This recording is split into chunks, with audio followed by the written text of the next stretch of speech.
वहां पे जीवन जीने के लिए जरूरी था, तो सर्वाइवल ऑफ द फिटेस्ट वाला रूल काम कर रहा था। तो प्रकृति क्या कहती है कि प्रकृति ये तो नहीं कहती कि 100% शाकाहारी की स्थिति प्रकृति में दिखाई नहीं देती है। प्रकृति में 100% शाकाहारी की स्थिति दिखाई नहीं देती है, अदरवाइज शेर के लिए भी कुछ घास फूस बना करके भगवान ने बना दिया होता। ठीक है, तो फाइनली मनुष्य भी जब पहली बार पृथ्वी पर आया होगा तो सबसे पहले वह शाकाहारी तो नहीं रहा होगा, है ना। जीव जंतुओं को देख करके उसने भी फिर कुछ फ्रूट्स वगैरह फल फूल जंगल में जो भी है, और कुछ चीज़ों मांसाहारी, इसलिए कहा था ना कि आप अभी भले शाकाहारी हो लेकिन आपकी कुछ 2-4-5 हज़ार साल पहले की पीढ़ियां जो होंगी आपकी वो मांसाहारी रही होंगी। कुछ लोग कहते हैं कि हमारा जो शरीर बना है वो शाकाहार के लिए बना है, मांसाहारी टाइप की हमारी जो इंटेस्टाइन वगैरह है वो अतड़ियाँ वगैरह वो इस तरीके से नहीं बनी है। ठीक है, तो इवोल्यूशन के दौरान जब मनुष्य ने आपका जो है पहले तो कच्चा मांस ही खाता था, फिर आग की खोज हुई तो भूंज करके खाना स्टार्ट किया।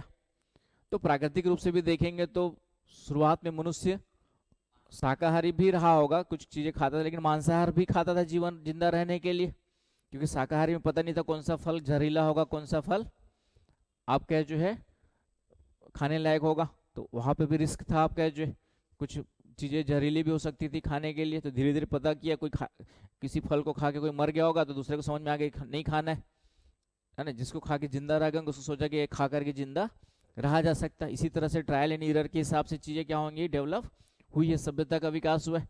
तो यहाँ पर आपको जब लिखना होगा तो क्या कहेंगे कि सीधी सी बात है कि प्राकृतिक रूप से तो वैसे पूर्णतः शाकाहार दिखाई नहीं देता है, मांसाहारी शाकाहारी दोनों साथ साथ दिखाई देते हैं।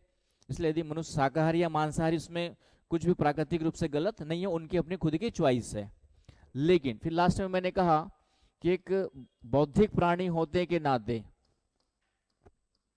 एक बौद्धिक प्राणी भगवान ने बुद्धि दी हमें जो है ना, हम लोग एकमात्र ऐसे पृथ्वी पर, बुद्धि तो और लोगों के पास भी है, चिंपांजी के पास है थोड़ा कम है, मानव के पास सबसे ज्यादा है, और बाकी लोग के पास भी बिल्ली चूहा इनके पास भी कुछ ना कुछ होता ही है, तभी तो ये लोग भी आपकी भाषा समझ करके आपके हिसाब से ठीक है करते रहते हैं आपके जो। तो चूंकि बौद्धिक प्राणी है तो हमारा जो तार्किक मस्तिष्क है, मतलब लॉजिकल माइंड है, तो लॉजिकल माइंड क्या कहता है कि यदि आपके पास शाकाहार अवेलेबल है तो बिना वजह किसी जीव की हत्या करना कहीं ना कहीं यहाँ पर गलत कहा जा सकता है ना। मैंने कहा कि यदि आपके पास शाकाहार अवेलेबल है, जैसे मैंने कहा है ही नहीं अवेलेबल, तो फिर जो चॉइस है जो है वही मिल रहा है। तो जनरली क्या है कि जो नॉनवेज वाली कम्युनिटी है उनकी उत्पत्ति मुख्य रूप से उन क्षेत्रों में हुई, जैसे इस्लाम है तो मुस्लिम है, ये रेगिस्तान साइड में क्या हुए आपके जो है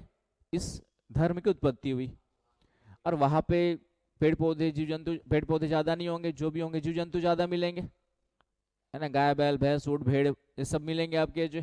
तो इसलिए उनका कल्चर है, उनके धर्म में नॉनवेज का प्रचलन हुआ। हम लोग की उत्पत्ति जो हुई है वो आर्यन गंगा के मैदान वाले क्षेत्रों में हुई है, हिंदू धर्म वगैरह की उत्पत्ति जो है जहाँ पे खेती किसानी पेड़ पौधे सब पर्याप्त हुआ करते थे, तो इसलिए हिंदू धर्म किसके कंटेक्स में हुआ आपका जो है शाकाहार। तो उसको समझने के लिए हमें उसकी उत्पत्ति के क्षेत्र में जाना पड़ेगा। तो वहाँ पे नैतिक अनैतिक की बात नहीं है, बस चॉइस की बात है कि हमारे पास खाने के लिए क्या अवेलेबल है।